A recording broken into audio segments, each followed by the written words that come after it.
Media के साथियों, नमस्कार। राष्ट्रपति रूटो और उनके डेलीगेशन का भारत में स्वागत करते हुए मुझे बहुत प्रसन्नता हो रही है। मुझे खुशी है कि अफ्रीकन यूनियन के G20 में शामिल होने के कुछ समय बाद उनकी ये यात्रा हो रही है। भारत की विदेश नीति में अफ्रीका को हमेशा उच्च प्राथमिकता का स्थान दिया गया है। पिछले लगभग एक दशक में हमने मिशन मोड में अफ्रीका के साथ अपना सहयोग बढ़ाया है। मुझे विश्वास है कि राष्ट्रपति रूटो की यात्रा से हमारे द्विपक्षीय संबंधों के साथ साथ पूरे अफ्रीका महाद्वीप के साथ हमारे एंगेजमेंट को नया बल मिलेगा। फ्रेंड्स, इस वर्ष हम भारत और केन्या के डिप्लोमेटिक रिलेशंस की 60वीं वर्षगांठ मना रहे हैं, किंतु हमारे संबंधों का हजारों वर्ष पुराना इतिहास है। मुंबई और मोम्बासा को आपस में जोड़ता हुआ विशाल हिंद महासागर हमारे प्राचीन संबंधों का साक्षी रहा है। इस मजबूत नींव पर हम सदियों से साथ मिलकर आगे बढ़ते रहे हैं। पिछली सदी में हमने मिलकर उपनिवेशवाद का विरोध किया। भारत और केन्या ऐसे देश हैं जिनका अतीत भी साझा है और भविष्य भी। फ्रेंड्स, एक प्रगतिशील भविष्य की नींव रखते हुए आज हमने सभी क्षेत्रों में अपना सहयोग सुदृढ़ करने पर विचार किया और कई नए इनिशिएटिव्स की पहचान भी की। भारत और केन्या के बीच आपसी व्यापार और निवेश में लगातार प्रगति हो रही है। हमारे आर्थिक सहयोग के पूरे पोटेंशियल को रियलाइज करने के लिए हम नए अवसरों की तलाश जारी रखेंगे। भारत केन्या के लिए एक विश्वसनीय और प्रतिबद्ध डेवलपमेंट पार्टनर रहा है।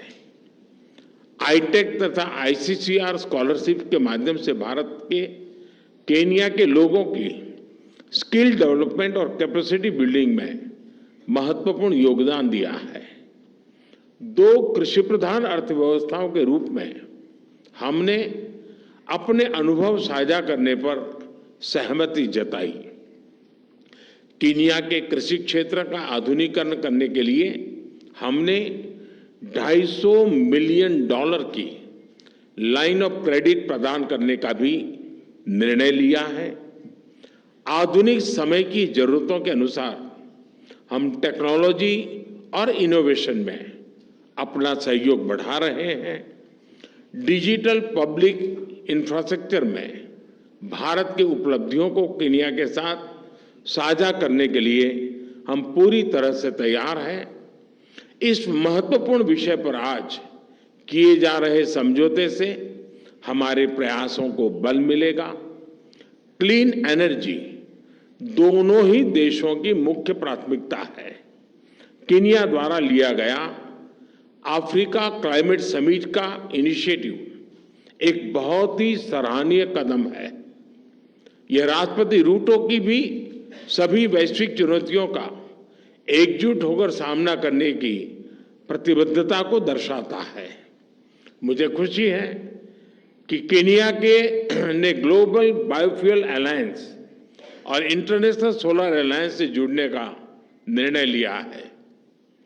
साथ ही केन्या द्वारा लिए गए इंटरनेशनल बिग कैट अलायंस से जुड़ने के निर्णय से हम बिग कैट्स के संरक्षण के लिए वैश्विक प्रयासों को सशक्त कर सकेंगे। रक्षा के क्षेत्र में हमारा बढ़ता सहयोग हमारे गहरे आपसी विश्वास और समान हितों का प्रतीक है। आज की चर्चा में हमने मिलिट्री एक्सरसाइज कैपेसिटी बिल्डिंग के साथ साथ दोनों देशों के रक्षा उद्योगों को भी आपस में जोड़ने पर बल दिया। हमने स्पेस टेक्नोलॉजी को जन कल्याण के लिए इस्तेमाल करने पर भी विचार विमर्श किया। इस महत्वपूर्ण क्षेत्र में हम भारत के सफल अनुभव को केन्या के साथ साझा करने पर सहमत हुए। इसी प्रतिबद्धता और मित्रता का भाव हम सभी क्षेत्रों में अपना सहयोग बढ़ाने के लिए अपने प्रयत्न जारी रखेंगे। फ्रेंड्स, आज की बैठक में हमने नई वैश्विक एवं क्षेत्रीय मुद्दों पर चर्चा की। हिंद महासागर से जुड़े हुए देशों के रूप में मैरीटाइम सिक्योरिटी, पायरेसी और ड्रग ट्रैफिकिंग हमारी साझा प्राथमिकता के विषय हैं। इस महत्वपूर्ण क्षेत्र में आपसी सहयोग को मजबूत करने के लिए हम मैरीटाइम कोऑपरेशन पर जॉइंट विजन स्टेटमेंट जारी कर रहे हैं। केन्या और भारत का करीबी सहयोग इंडो पैसिफिक, उसमें हमारे सभी प्रयासों को बल देगा। भारत और केन्या एकमत है कि आतंकवाद मानवता के लिए सबसे गंभीर चुनौती है।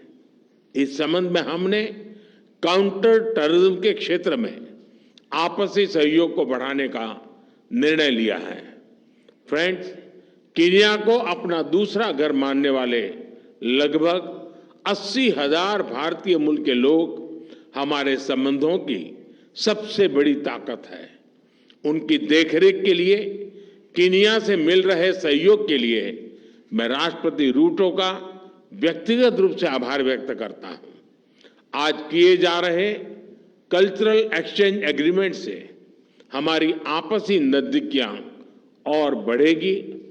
केन्या के लॉन्ग डिस्टेंस और मैराथन रनर्स विश्व विख्यात है। उसी तरह क्रिकेट भी दोनों देशों में लोकप्रिय है। दोनों देशों में खेलों के क्षेत्र में आपसी सहयोग को मजबूत करने के लिए एक महत्वपूर्ण समझौते पर सहमति बनी है। बॉलीवुड के साथ साथ योग और आयुर्वेद की पॉपुलैरिटी भी केन्या में बढ़ रही है। हम दोनों देशों के बीच पीपल टू पीपल टाइज और गहरे करने के प्रयास जारी रखेंगे। एक्सेलेंसी, एक बार फिर आपका और आपके डेलीगेशन का भारत में बहुत बहुत स्वागत है। बहुत बहुत धन्यवाद।